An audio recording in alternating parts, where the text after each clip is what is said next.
Ininspeksyon ni Pangulong Bongbong Marcos Jr. ang ilang mga drainage sa Quezon City para maibsan ang matinding pagbaha sa tuwing bumubuhos ang malakas na pag-ulan. Ilan sa mga ininspeksyon ng Pangulo ang pipe laying operations at kasalukuyang lagay ng mga drainage na tambak ng basura. Narito ang balita ni Catherine Landicho. Sinabi ni Pangulong Ferdinand Bongbong Marcos Jr. na magpapatuloy ang mga proyekto para sa flood control project upang maibsan ang mga pagbaha dulot ng malalakas na pag-ulan. Isa na nga rito ang G. Araneta Drainage Improvement Project na matatagpuan sa E. Rodriguez Avenue sa Quezon City. Patuloy ang pagpapatupad ng pamahalaan sa pagpapahusay ng drainage system sa kabaan ng G. Araneta Avenue bilang bahagi ng nationwide Upland Kontra Baha Program. Personal na ininspeksyon ni Pangulong Ferdinand Bongbong Marcos Jr.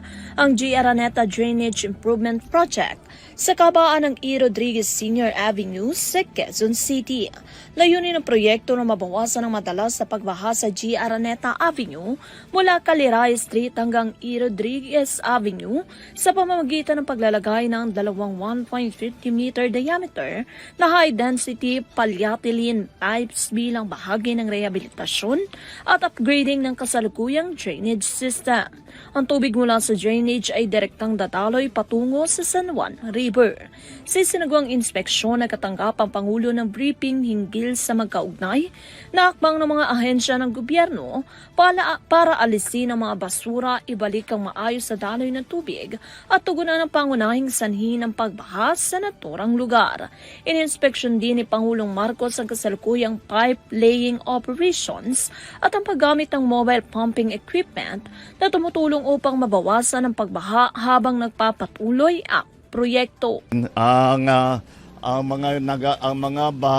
Mga iba't ibang ginagawa natin para mabawasan ang baha.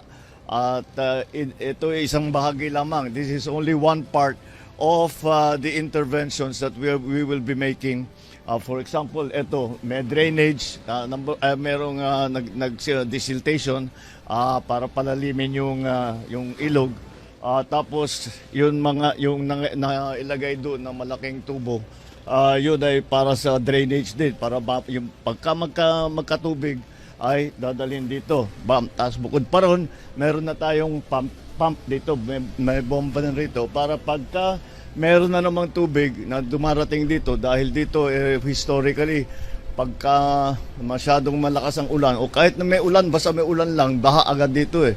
Kaya kailangan natin itong pumping station. Sa susunod siguro ay itong pumping station, temporary lang ito. Sa susunod ay gagawin natin permanent sa malapit-lapit sa San Juan River. Ayon sa pamahalaan, inaasahang makatutulong na malaki ang proyekto sa pagpapabuti ng daloy ng tubig at pagbibigay ng pangmatagalang solusyon sa problema sa baha sa nasabing lugar. Para sa UTV News, Catherine Landicho, sumasaludo sa bawat Pilipino.